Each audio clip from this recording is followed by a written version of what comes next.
இந்த வீடியோல உங்களுக்கு ஒரு 5 பாயிண்ட் சொல்றேன். இந்த 5 பாயிண்ட்ட நீங்க கண்டிப்பா ஃபாலோவே பண்ணிறாதீங்க. இத ஃபாலோ பண்ணீங்கன்னா, கண்டிப்பா உங்க லாஸ் மட்டும் தான் மேக்கே பண்ணுவீங்க தவிர, இத ஃபாலோ பண்ணிறாதீங்க. இந்த வீடியோ ஃபர்ஸ்ட் பாயிண்ட் என்னன்னா, நியூஸ் பேஸ் பண்ணி ஸ்டாக்ஸ பையே பண்ணாதீங்க.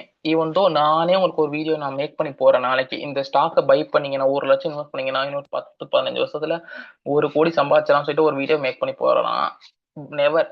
ஈவன் தோ வாரன் பஃபெட் அவ்வளவு பெரிய இன்வெஸ்டரே உங்கள்ட்ட சொல்றாரு, நாளைக்கு இந்த ஸ்டாக்க வாங்குங்க, கண்டிப்பா பணக்காரன் ஆறீங்கன்னு சொல்றீங்கன்னா, வாங்காதீங்க.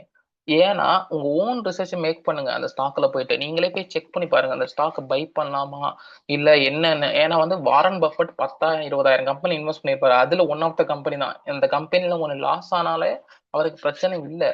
ஆனா நம்ம அப்படி கிடையாது. நம்ம இன்வெஸ்ட் பண்ண போறது மிஞ்சி போனா மினிமம் ஒரு 4 ஸ்டாக்ல இன்வெஸ்ட் பண்ணுவோம். மேக்ஸிமம் போனா 20 ஸ்டாக் வரைக்கும் போகும். அவ்வளவுதான் தவிர, நம்மட்ட லிஸ்ட் ஆஃப் ஸ்டாக்ஸ் ரொம்ப கம்மி. ஸோ இன்வெஸ்ட் பண்ற அமௌண்ட்டும் ரொம்ப கம்மி. அது நம்ம அமௌண்ட் நம்ம அதிக ரிஸ்க் எடுக்கிறோம். நம்ம வாரன் பஃபெட்லாம் அதிக ரிஸ்க் எடுக்க மாட்டாரு. அவர்கிட்ட இருக்க கம்மியான அமௌண்ட் வச்சு தான் இன்வெஸ்டே பண்ணுவார். அவரோட கம்மியான அமௌண்ட் நம்மளுக்கு அதிகமா தெரியலாம். ஆனா அவருக்கு அது கம்மியான அமௌண்ட். அது மாதிரி அமௌண்ட்ல மட்டும் தான் அவர் இன்வெஸ்டே பண்ணுவாரு. ஸோ இன்ஃபுளுசர் பேஸ் பண்ணி மட்டும் ஸ்டாக்ஸ் பை பண்ணாதீங்க. எவ்வளவு பெரிய இன்ஃபுளுசரா இருந்தாலும் சரி, பை பண்ணாதீங்க. நான் என்னோட லைஃப்ல அந்த எக்ஸ்பீரியன்ஸ் நான் அனுபவிச்சிருக்கேன். நான் ஒரு 2020ல இருந்து 2021 வரைக்கும் ஒரு இப்பதான் ஸ்டாக் மார்க்கெட்டுக்குள்ள அப்பதான் என்ட்ரி எடுத்தேன். ஸ்டாக் மார்க்கெட் மீன்ஸ் அப்ப பிகினரா இருந்தேன். அப்ப நான் ஒன் ஆஃப் த பெரிய இன்ஃபுளுசர் இந்தி சைடு ஒரு நார்த் சைடு இன்ஃபுளுசர் என்ன சொன்னாரு, இந்த ஸ்டாக்கை பை பண்ணுங்க. அவங்க சிஏ வேற, சார்ட்டர்ட் அக்கௌண்ட்ஸ் இன்ஃபுளுசர் வேற. அவங்க அந்த ஸ்டாக்கை பை பண்ணுங்க, கண்டிப்பா இங்க இருந்து 10,000 5,000 போக சான்சஸ் இருக்கு ஃபியூச்சர்லாம் சொன்னாரு. அந்த ஸ்டாக் நான் ஒரு 800 ருபீஸ்ல பை பண்ணேன். ஆல்மோஸ்ட் அந்த ஸ்டாக் எனக்கு 30 to 40% லாஸ் ஆனிச்சு அந்த டைம்ல. ஆனா ரொம்ப பெரிய லெவல்ல இன்வெஸ்ட் பண்ணல. அப்ப ஒரு 3,000ல இருந்து 4,000 தான் இன்வெஸ்ட் பண்ணேன். ஆல்மோஸ்ட் எனக்கு 2,500 கிட்ட லாஸ் அந்த ஸ்டாக்ல. 1,500 அந்த ஸ்டாக்கை செல் பண்ணிட்டு வந்தேன். ஒரு எக்ஸாம்பிளுக்கு அந்த ஸ்டாக்கே சொல்றேன். ஓரியன்டல் அரோமேட்டிக்னு ஒரு ஸ்டாக். இந்த ஸ்டாக் தான் அவங்க 2021 அவர் சொன்னாரு. நான் 800 ருபீஸ் நான் ஸ்டாக் பை பண்ணேன். ஆல்மோஸ்ட் அந்த 1000 வரைக்கும் அந்த ஸ்டாக் போனுச்சு. 1000ல இருந்து அகைன் இப்ப கிட்டத்தட்ட 275 ருபீஸ் வரைக்கும் ட்ரேட் ஆயிட்டு இருக்கு அந்த ஸ்டாக். சோ அவ எவ்வளவு பெரிய இன்ஃபுளுன்ஸ் சிஏஏ படிச்சிருந்தாலுமே அவங்க சொல்ற ஸ்டாக் பை பண்ணாதீங்க. ஏன்னா ஓன் ரிசர்ச் மேக் பண்ணுங்க. நான் அவங்களையும் தப்பு சொல்ல மாட்டேன். ஏன்னா அவங்க அந்த ஸ்டாக் 100 ரூபால பை பண்ணிருக்கலாம், 100 ரூபால இருந்து 90 ரூபால கூட பை பண்ணிருக்கலாம். சோ அவங்க நல்ல ப்ராஃபிட் மேக் பண்ணிருக்கலாம். நான் அவங்களை தப்பு சொல்லல. சரி, நான் இன்வெஸ்டரா நான் தான் செக் பண்ணிட்டு பை பண்ணுவேன். அந்த ஸ்டாக் பை பண்ணலாமா இல்ல செல் பண்ணலாமா, ஸ்டாக் அவாய்ட் பண்ணிக்கலாமான்னு சொல்லிட்டு நான் தான் செக் பண்ணுவேன். So first point WhatsApp news, YouTube influencer, Instagram influencer, any other social media influencer, news, அந்த 5மே பேஸ் பண்ணி ஸ்டாக்ஸ் பை பண்ணாதீங்க. உங்க ஓன் ரிசர்ச் மேக் பண்ணி மட்டுமே நீங்க ஜஸ்ட் ஸ்டாக்கை பை பண்ணுங்க. அந்த இதை கவனிங்க, நியூஸை கவனிங்க, இன்ஃபுளுசர் சொல்றதை கேளுங்க, இன்ஸ்டாகிராம்ல என்னென்ன பண்றாங்களோ எல்லாத்தையும் கவனிச்சுட்டு அதை நெட்ல போட்டு அடிச்சு டேட்டா பேஸ் பண்ணி மட்டுமே இன்வெஸ்ட் பண்ணுங்க தவிர, பிளைண்டா கண்ணை மூடிட்டு இவர் சொல்லிட்டாருன்னா கண்டிப்பா அந்த ஸ்டாக் 4 மடங்கு 5 மடங்கு கண்டிப்பா போகும். இன்வெஸ்ட் பண்ணவே பண்ணாதீங்க. அப்புறம் நீங்க அவங்க கமெண்ட்ல போய் திட்டுறது அவங்களுக்கு தப்பு. அது நான் என்னத்த சொல்றதுன்னு தெரியல. சோ நம்ம மிஸ்டேக் வச்சு அவங்கள ஒன்றும் சொல்ல முடியாது. சோ அஸ் இன்வெஸ்டரா நீங்க தான் செக் பண்ணணும். ஃபர்ஸ்ட் பாயிண்ட் என்னன்னா, நியூஸ் பேஸ் பண்ணி நம்ம இன்வெஸ்ட் பண்ணக்கூடாது. ஓகே. செகண்ட் பாயிண்ட் என்ன, ஸ்டாப் லாஸ். நான் இதே ஸ்டாக்ல நான் ஒரு மிஸ்டேக் பண்ணேன். என்னன்னா, நான் ஒரு ஸ்டாக் 800 ருபீஸ் பை பண்ணனா, ஸ்டாப் லாஸ் பிளஸ் டார்கெட் மேனட்டரியா ஒரு ஸ்டாக்ல என்ட்ரி எடுக்கிறீங்கன்னா கண்டிப்பா ஸ்டாப் லாஸும் தேவை, டார்கெட்டும் தேவை. எதுவுமே பிக்ஸ்டு இல்லாம ஸ்டாக்ல என்ட்ரி எடுக்கவே எடுக்காதீங்க. இப்போ நான் ஒரு ஸ்டாக் 800 ருபீஸ்ல என்ட்ரி எடுத்தேன். இந்த ஸ்டாக் 800,000 வரைக்கும் போனுச்சு. ஓகே, கிட்டத்தட்ட ஒரு ஸ்டாக்கு கிட்டத்தட்ட 50%, 50 மடங்கு 50% லாஸ் ப்ராஃபிட் ஆனிச்சு. நான் அப்ப அந்த ஸ்டாக்கை செல் பண்ண விட்டுட்டு நான் இப்போ ஒரு 600 to 500 ருபீஸ் செல் பண்ண அந்த ஸ்டாக். ஸோ அது யார் தப்பு? என் தப்பு தான். ஏன்னா 50% மேல போன ஸ்டாக்கை அப்பயே செல் பண்ணியிருந்தா எனக்கு 50 கிட்டத்தட்ட 2,000 ப்ராஃபிட் வந்திருக்கும். நான் அந்த 2,000 ப்ராஃபிட்டை பார்க்காம நான் இன்னும் மேல போகும் ஸ்டாக், இன்னும் மேல போகும், இன்னும் மேல போகும், இன்னும் மேல போகும்னு பார்த்துட்டு வெயிட் பண்ணிட்டு அந்த ஸ்டாக்கை லாஸ் பண்ணிட்டு தான் வந்திருக்கேன். அண்ட் ஆல்சோ அந்த ஸ்டாக், இதே ஸ்டாக்குக்கு நான் ப்ராப்பரா ஸ்டாப் லாஸ் செட் பண்ணியிருந்தா எனக்கு லாஸ் கம்மியா இருக்கும். இந்த ஒரு 800 ருபீஸ் இந்த ஸ்டாக்ல என்ட்ரி எடுக்கிறேன்னா ஒரு 50 ரூபா ஸ்டாப் லாஸோட என்ட்ரி எடுத்திருந்தா பரவாயில்ல. நான் ஸ்டாக் கீழே இறங்க இறங்க இறங்க இறங்க நான் என்ன நினைச்சேன்னா, ஸ்டாக் இன்னும் அடுத்ததுல மேல போயிடும் மேல போயிடும் மேல போயிடும். ஒரு 2020ல இருந்து 2021 அந்த டைம்ல நியூ இன்வெஸ்டா இருக்கனால நான் அப்படி திங்க் பண்ணிட்டே இருந்தேன். ஸ்டாக் இன்னும் மேல போகும் போல இருக்கு, சின்னதா கீழே இறங்கி டிப் ஆயிருக்கு, இந்த டிப்ல இருந்து அகைன் மேல ஒரு 5,000 10,000 போகும் போல இருக்கு, அப்படி திங்க் பண்ணிட்டு இருந்தேன் அப்ப.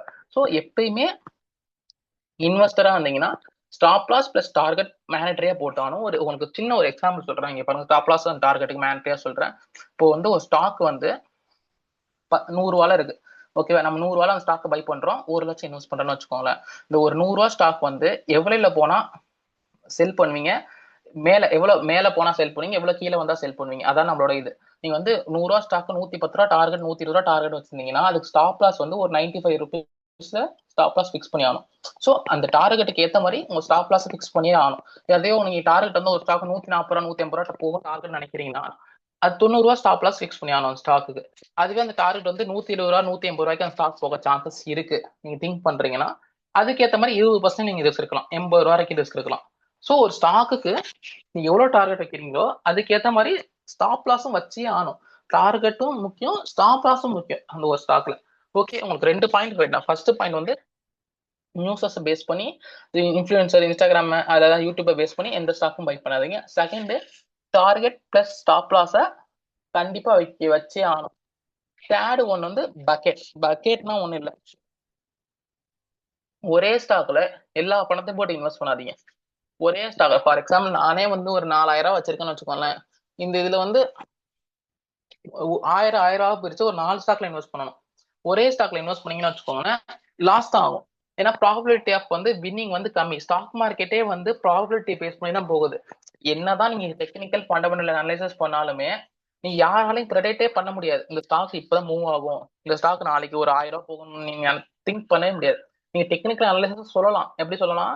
சான்ஸ் போக இந்த ஸ்டாக் வந்து இந்த இவ்வளவு பிரைஸ் போக சான்சஸ் இருக்குன்னு சொல்லிட்டு டெக்னிக்கல் அனலைசிஸ் நான் சொல்லலாம் தவிர கண்டிப்பா போகுமா சொல்ல முடியாது. ஏன்னா வந்து அப்படி நீங்க சொல்ல ஆரம்பிச்சுட்டா கடவுளுக்கு இது ஈக்குவலான ஆள்னு வச்சோம்.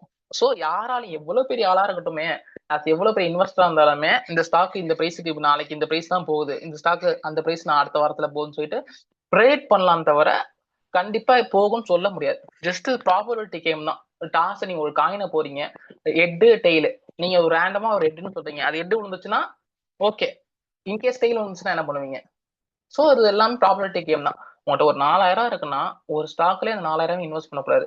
4000 வந்து ஒரு 4 ஸ்டாக்கா பார்த்து இன்வெஸ்ட் பண்ணுங்க. இன்கேஸ் நீங்க வந்து ஒரு காயினை போடுறப்ப ஹெட் தலை உழுறதுக்கு உங்களுக்கு சான்ஸ் வந்து 50% தான். ஒண்ணு 50 தலை உழலாம், இல்ல பூ உழலாம், 50%. அதுவே 4 காயின் டாஸ் ஆகி அதுல ஏதாச்சும் ஒரு தலை ஒரு பூ உழுறதுக்கு சான்சஸ் கொஞ்சம் அதிகம்.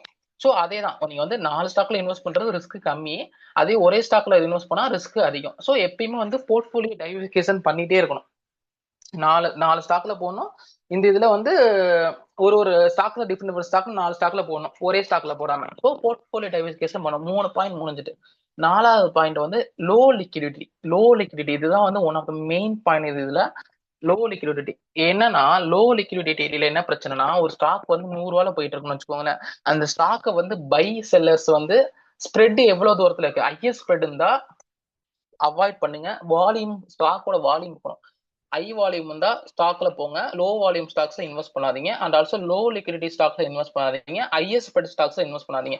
ஹையஸ்ட் ஸ்ப்ரெட் ஒரு எக்ஸாம்பிள் சொல்றேன். ஸ்டாக் பிரைஸ் இப்போ 100 ரூபாய்க்கு போயிட்டு இருக்கு. ஓகே, அதே ஸ்டாக் பிரைஸ்ல கீழே போயிட்டு பாத்தீங்கன்னா பையர்ஸ் செல்லர்ஸ் லிஸ்ட் நிறைய இருக்கும். அது பையர்ஸ் லிஸ்ட்ல பாருங்க, ஒரு ஸ்டாக் அவர் எவ்வளவுக்கு வாங்க ரெடியா இருக்காருன்னு சொல்லிட்டு ஒரு அமௌண்ட் போட்டிருக்கும். அந்த அமௌண்ட் வந்து 100 ரூபாவோட பாயிண்ட் டிஃபரன்ஸ்ல இருந்தா கண்டிப்பா அதுல வந்து பை செல்லர்ஸ் இருக்கும். ஸோ லிக்விடிட்டி வந்து கொஞ்சம் ஹையரா இருக்கனால அந்த ஸ்டாக்கை பை பண்ணலாம். அதுவே வந்து லிக்விடிட்டி வந்து ஸ்ப்ரெட் அதிகமா இருந்துச்சுன்னா அந்த ஸ்டாக் அவாய்ட் பண்ணிக்கோங்க. நான் ஒரு கிளியர் எக்ஸாம்பிள் சொல்லியிருக்கேன். ஸ்டாக் பிரைஸ் 100 ரூபா போகுது, பையரோட வந்து 98க்கு தான் பை பண்ண அவர் ரெடியாவே இருக்காது. ஸோ 2 ரூபா டிஃபரன்ஸ் ஆகுது. அதுவே வந்து செல்லர் வந்து 102 ரூபாய்க்கு அந்த ஸ்டாக் 102 ரூபாய்க்கு வந்தா தான் செல் பண்றதுக்கு ரெடியா இருக்காதுன்னா ஸோ அது 2 ரூபா உங்களுக்கு டிஃபரன்ஸ் ஆகுது. ஸோ ஸ்ப்ரெட் பாத்தீங்கன்னா ஹெவியா இருக்கு. அதுவே இந்த நல்ல கம்பெனி நல்ல ஸ்டாக் ஆச்சு வச்சுக்கோங்களேன், இந்த சைடு பாருங்க, பையர்ஸ் வந்து 99.9 ரூபாய்க்கு பை பண்ண ரெடியா இருக்காரு, செல்லர்ஸ் வந்து 100.1. ஸோ ஸ்ப்ரெட் வந்து இங்க ரொம்ப கம்மி. ஸ்ப்ரெட் இருக்கதான் செய்யும், மினிமம் ஸ்ப்ரெட் கண்டிப்பா இருக்கும். ஸோ ஸ்ப்ரெட் ரொம்ப கம்மியா இருக்க ஸ்டாக்ஸ்ல இன்வெஸ்ட் பண்ணுங்க தவிர ஹையர் ஸ்ப்ரெட் இருக்க ஸ்டாக்ஸ்ல இன்வெஸ்ட் பண்ணவே பண்ணாதீங்க. எப்பயுமே லோவர் ஸ்ப்ரெட் தான் வந்து ரிஸ்க் கம்மி, வால்யூம் நிறைய இருக்கணும் ஸ்டாக்ஸ்ல, அண்ட் ஆல்சோ லிக்விடிட்டி நிறைய இருக்கான்னு பாத்துக்கோங்க. ஸோ இதை பேஸ் பண்ணி மட்டுமே இன்வெஸ்ட் பண்ணுங்க. அண்ட் ஆல்சோ லாஸ்ட் பாயிண்ட், ரொம்ப மெயின் பாயிண்ட், ஒரு ஸ்டாக்ல டெக்னிக்கல் பிளஸ் ஃபண்டமெண்டல் அனலைசிஸ் பண்ணி மட்டுமே இன்வெஸ்ட் பண்ணுங்க தவிர ரேண்டமா இன்வெஸ்ட் பண்ணாதீங்க. பேர் நல்லா இருக்கு ஓஏஎல் நல்லா இருக்கேன்னு சொல்லிட்டு அந்த கம்பெனி இன்வெஸ்ட் பண்ணாதீங்க. ஓலா கம்பெனில பேர் நல்லா இருக்குன்னு சொல்லி இன்வெஸ்ட் பண்ணாதீங்க. அண்ட் ஆல்சோ இந்த வீடியோ நான் சொல்றேன், எந்த ஸ்டாக்ஸையும் பை அண்ட் செல் ரெக்கமெண்ட் பண்ணவே இல்லை. ஜஸ்ட் ஒரு எக்ஸாம்பிள் பர்பஸ்க்கு மட்டும் தான் ஸ்டாக்கை சொல்றேன் தவிர, நான் இந்த ஸ்டாக் நான் இந்த ஸ்டாக் ரொம்ப மட்டமான ஸ்டாக், இது மட்டமான ஸ்டாக் நான் எதுவுமே சொல்லல. உங்க ஓன் ரிசர்ச்சை மேக் பண்ணி மட்டும் சொல்லுங்க. ஜஸ்ட் என்னோட பாயிண்ட் ஆஃப் வியூ மட்டும் தான் இந்த வீடியோல சொல்றேன். ஓகே, ஒரு ஸ்டாக் நேம் பேஸ் பண்ணி மட்டுமே இன்வெஸ்ட் பண்ணாதீங்க. டெக்னிக்கல் அனலைசிஸ் பண்ணுங்க, ஃபண்டமெண்டல் அனலைசிஸ் ரெண்டுமே முக்கியம். டெக்னிக்கலும் முக்கியம், ஃபண்டமெண்டலும் முக்கியம். டெக்னிக்கல் வந்து ஸ்டாக் இப்போ சப்ளை ஜோன்ல இருக்கா, டிமாண்ட் ஜோன்ல இருக்கான்னு சொல்லி டெக்னிக்கல பார்க்க முக்கியமா இருக்கும். ஃபண்டமெண்டல் அனலைசிஸ் பாத்தீங்கன்னா அந்த ஸ்டாக் கரெக்டான பிரைஸ்ல தான் இருக்கா இல்லையான்னு செக் பண்றதுக்கு முக்கியமா இருக்கும். ஸோ நம்ம இந்த வீடியோல ஒரு 5 பாயிண்ட் பார்த்துருக்கோம். First point news, second point வந்து ஸ்டாப் லாஸ் செட் பண்ணும், தேர்டு பக்கெட்னா ஒரே இதுல ஒரே பக்கெட்ல அமௌண்ட் போடாம ஒரு டிஃப்ரெண்ட் பக்கெட்ல அமௌண்ட் போட்டுட்டு ரிஸ்க் கம்மி பண்ணிக்கோங்க. ஓகே, ஃபோர்த் பாயிண்ட் வந்து லோ லிக்விடிட்டி ஸ்டாக்ஸ்ல அவாய்ட் பண்ணிக்கோங்க, ஹையர் ஸ்ப்ரெட் ஸ்டாக்ஸ் அவாய்ட் பண்ணிக்கோங்க, low spread good liquidity stocks மட்டும் இன்வெஸ்ட் பண்ணுங்க. ஃபோர்த் பாயிண்ட் சொல்லாச்சு. அஞ்சாவது பாயிண்ட் வந்து ஃபண்டமெண்டல் பிளஸ் டெக்னிக்கல் இதை பேஸ் பண்ணி மட்டுமே இது பண்ணணும். ஓகே, இந்த 5 பாயிண்ட்மே நீங்க வந்து ஃபாலோ பண்ணீங்கன்னா ஸ்டாக் மார்க்கெட்ல லாஸ் மேக் பண்ண முடியாது. அதுவே இந்த 5 பாயிண்ட்டை வந்து அப்படியே இதே மாதிரி பண்ணிட்டே இருந்தீங்கன்னு வச்சுக்கோங்களேன், கண்டிப்பா வந்து லாஸ் தான் ஆகும் ஸ்டாக் மார்க்கெட்ல. லைக் வந்து லோ லிக்விடிட்டி இருக்க ஸ்டாக்ஸ்ல இன்வெஸ்ட் பண்றது, ஸ்டாப் லாஸ் டார்கெட் வந்து ஃபிக்ஸ் பண்ணாம இன்வெஸ்ட் பண்றது, பக்கெட்ல வந்து போடாம ஒரே ஸ்டாக் மட்டும் பை பண்றது ஃபுல் அமௌண்ட் வச்சு, அப்படியே ஃபண்டமெண்டல் டெக்னிக்கல் அனலைஸ் பண்ணாம சரி அப்படியே டைரக்டா இன்வெஸ்ட் பண்றது, அதே மாதிரி பண்ணிட்டு இருந்தீங்கன்னா கண்டிப்பா ஸ்டாக் மார்க்கெட்ல வந்து அதிகபட்சம் லாஸ் பண்ணதான் ப்ராபபிலிட்டி இருக்கு. ஸோ இந்த வீடியோவில் வந்து இந்த 5 பாயிண்ட் ஃபாலோ பண்ணுங்க. இந்த 5 பாயிண்ட்டை வந்து ஃபாலோ பண்ணுங்க மீன்ஸ் நான் சொன்ன ஸ்டெப்ஸை ஃபாலோ பண்ணுங்க. இந்த 5 பாயிண்ட் வந்து லோ லிக்விடிட்டி இருக்க ஸ்டாக்ஸ்ல பை பண்ணாதீங்க, ஸ்டாப் லாஸ் போடாம பண்ணாதீங்க, நியூஸ் பேஸ் பண்ணி பை பண்ணாதீங்க. ஸோ இதெல்லாம் வந்து அவாய்ட் பண்ணிக்கோங்க. நியூஸ் பேஸ் பை பண்றது அவாய்ட் பண்ணிக்கிறது, ஒரே பக்கெட்ல ஒரே ஸ்டாக் மட்டும் பை பண்றது, ஸ்டாப் லாஸ் இல்லாம பண்றது, இதெல்லாம் அவாய்ட் பண்ணிக்கோங்க. இந்த வீடியோ பொறுத்தவரை அதுதான். இந்த வீடியோ பிடிச்சதை லைக் பண்ணுங்க, உங்க ஃப்ரெண்ட்ஸு கூட ஷேர் பண்ணுங்க. நெக்ஸ்ட் வீடியோல நம்ம பார்ப்போம். ஓகே, யா, பை ஃப்ரெண்ட்ஸ்.